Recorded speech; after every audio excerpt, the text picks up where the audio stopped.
Hello friends, welcome back to my channel. இன்னைக்கு நீங்க பார்க்க போறது என்னன்னா சன்ஃபீஸ்டோட ஹிப்பே நூடுல்ஸ் மேஜிக் மசாலா. இதுல வந்து நம்ம எப்படி வெஜிடபிள்ஸ்லாம் ஆட் பண்ணி செய்யறதுன்னு பார்க்க போறோம். இது வந்து ஆஃபர் பேக்கு. ஓகேவா? இதுல வந்து அதிலே பின்னாடி இன்ஸ்ட்ரக்ஷன் கொடுத்துருக்காங்க. நம்ம அதுபடியும் செய்யலாம். ஓகேவா? அப்படி இல்லைன்னா நம்ம வெஜிடபிள்ஸ் ஆட் பண்ணி இப்போ நான் செஞ்சு காமிக்கிறேன். அந்த மாதிரியும் செய்யலாம். உங்களுக்கு எந்த மாதிரி இஷ்டமோ நீங்கள் அந்த மாதிரி வந்து செய்யலாம். இதில் வந்து 6 in 1 பேக்.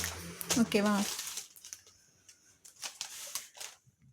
இப்போது நான் நூடுல்ஸ்க்கு போடுறதுக்கு வந்து என்னென்ன காய்கறி போட்டிருக்கேன்னா கேரட் 2 போட்டிருக்கேன், பட்டாணி, பீன்ஸ் இதெல்லாம் போட்டு வேக வைக்க வச்சுருக்கேன். இது கொஞ்சம் நல்லா கொதித்து பாயில் ஆனதுக்கப்புறமா ஹாஃப் பாயிலாக இருந்தால் போதும், நல்லா பாயில் ஆகணும்னு அவசியம் இல்லை. இது நல்லா பாயில் ஆனதுக்கப்புறமா நம்ம வந்து நூடுல்ஸ் நெக்ஸ்ட் போடணும். நெக்ஸ்ட் போட்டு அதை வந்து பாயில் பண்ணணும். ஓகேவா? இது வந்து கொஞ்சம் பாயில் ஆகட்டும். இது பாயில் ஆக ஒரு 5 minutes to 7 minutes ஆகும். அது பாயில் ஆனதுக்கப்புறமா நூடுல்ஸ் போடுறத காமிக்கணும். பார்த்திங்கன்னா வெஜிடபிள்ஸ் வந்து நல்லா வந்து குக் ஆயிடுச்சு. ஹாஃபாக குக் ஆனதுக்கப்புறம் வந்து அந்த க்ரன்ச்சினஸ் வந்து உங்களுக்கு தெரியும். அந்த பதத்தில் வந்து நீங்கள் எடுத்துட வேண்டியதான். அதை வந்து தனியாக ஒரு வெசலுக்கு வந்து மாற்றிட்டேன். ஓகேவா? இப்போ வந்து பார்த்திங்கன்னா 2 glass ஆஃப் வாட்டர் வந்து ஊற்றிருக்கேன். அதில் வந்து நூடுல்ஸை வந்து போட்டிருக்கேன். இது வந்து என்னென்னா நம்ம வந்து பாயில் பண்ணிட்டோன்னா அந்த நூடுல்ஸில் வந்து இருக்க அந்த ஒயிட்லாம் இருக்கும்ல, அந்த மாவு அதெல்லாம் வந்து நம்ம ஃபில்டர் பண்ணிடணும். அதோடு வந்து நம்ம சமைக்கும்போது வந்து அந்த நூடுல்ஸ் வந்து அந்த டேஸ்ட்டும் இருக்காது, அந்த இது கெடுதலும் கூட. ஓகேவா? மோஸ்ட்லி அவாய்ட் பண்ணிடணும் நூடுல்ஸ் வந்து ரொம்ப சாப்பிட்றது. எப்போயாவது செய்யும்போது இந்த மாதிரி வந்து செஞ்சுக்கணும்.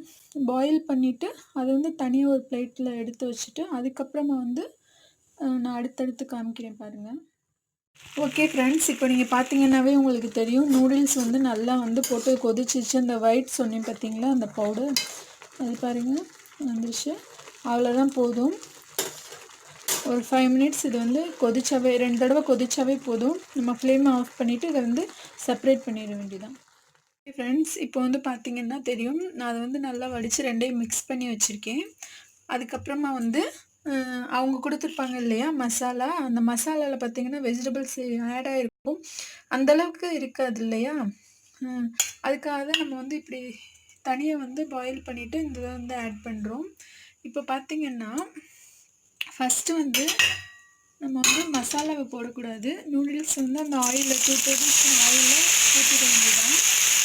ஓகேவா?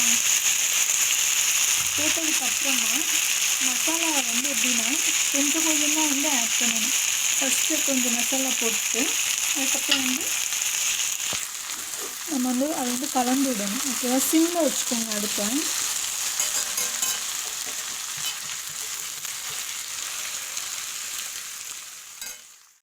இப்போ பார்த்திங்கன்னா நல்லா மிக்ஸ் பண்ணிவிட்டு கொஞ்சம் கொஞ்சமாக போட்டு இது வந்து ஒரு 5 minutes வந்து போட்டு ஏற்கனவே குக் ஆனதுன்னா இப்போ வந்து 5 minutes ஆயிடுச்சு, நல்லா குக் ஆகிடுச்சு. ஏன்னா வந்து நம்ம அடிக்கடி கிண்டிகிட்டே இருந்தோம்னா கொலன்னு ஒரு மாதிரி ஆயிடும். இதுக்கு தான் வந்து அந்த மாவு வந்து நான் வேணாம் அப்படின்னு சொன்னது. இப்போ வந்து இது வந்து ஒரு சர்விங் பவுலுக்கு நான் மாற்றிட்டேன். இப்போ பார்த்திங்கன்னா அது எப்படி உதிரியாக தனித்தனியாக இருக்குது அப்படின்னு சொல்லிட்டு உங்களுக்கு தெரியும். ஓகே ஃப்ரெண்ட்ஸ், இந்த வீடியோ உங்களுக்கு பிடிச்சிருந்துச்சுன்னா லைக் பண்ணுங்கள், ஷேர் பண்ணுங்கள், சப்ஸ்கிரைப் பண்ணுங்கள்.